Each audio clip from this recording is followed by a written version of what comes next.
जंगल के राजा शेर को अपनी शक्ति पर बड़ा घमंड था।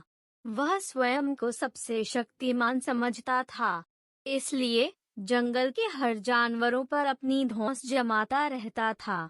जंगल के जानवर भी क्या करते, अपने प्राण सबको प्रिय थे, इसलिए न चाहकर भी शेर के सामने नतमस्तक हो जाते। एक दिन दोपहर के समय शेर एक पेड़ के नीचे सो रहा था।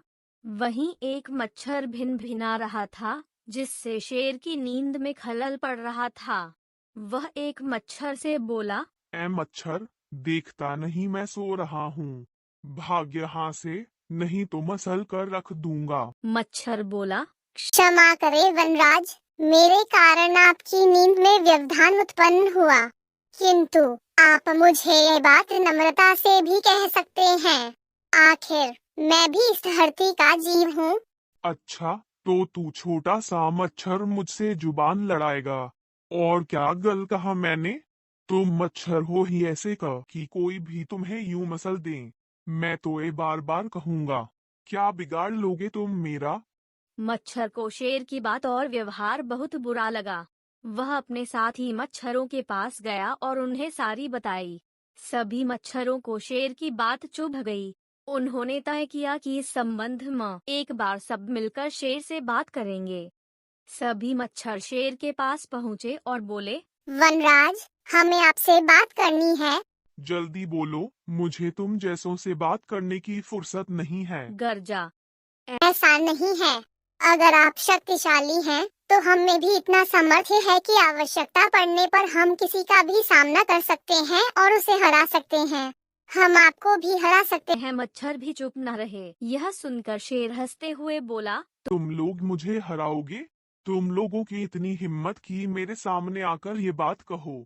मेरी शक्ति का अंदाजा नहीं है तुम्हें, अन्यथा ऐसा कभी नहीं कहते। अभी भी समय है, भाग जाओ यहाँ से, नहीं तो कोई नहीं बचेगा। शेर के घमंड ने मच्छरों को क्रुद्ध कर दिया। उन्होंने ठान लिया कि इस शेर को मजा चखा कर ही रहेंगे। वे सारे एकजुट हुए और शेर पर टूट पड़े। वे जगह जगह उसे काटने लगे। वह दर्द से कराह उठा। इतने सारे मच्छरों का सामना करना उसके बस के बाहर हो गया। वह दर्द से चीखता हुआ वहां से भागा, लेकिन मच्छरों ने उसका पीछा नहीं छोड़ा। वह जहां भी जाता, वे भी उसके पीछे जाते और उसे काटते। आखिरकार शेर को झुकना पड़ा। उसने हार मान ली। वह मच्छरों के सामने गिड़गिड़ाने गिड़ाने लगा, मुझे बख्श दो, मुझसे गलती हो गई, जो मैंने तुम तुच्छ समझकर तुम्हारा मजाक उड़ाया और तुमसे बुरा व्यवहार किया। आज तुमने मेरा घमंड तोड़ दिया है। अब मैं कभी किसी को नीचा नहीं दिखाऊंगा।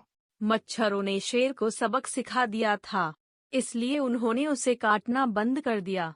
वे बोले, घमंडी का घमंड कभी न कभी अवश्य टूट है। आज तुम्हारा टूटा है। घमंड करना छोड़ दो, अन्यथा एक दिन ये तुम्हें ले डूबेगा। और कभी किसी प्राणी को नीचा मत समझो। हर किसी का अपना सामर्थ्य और शक्ति होती है। शेर तौबा करते हुए वहां से भाग गया। शिक्षा: घमंडी का सिर नीचा।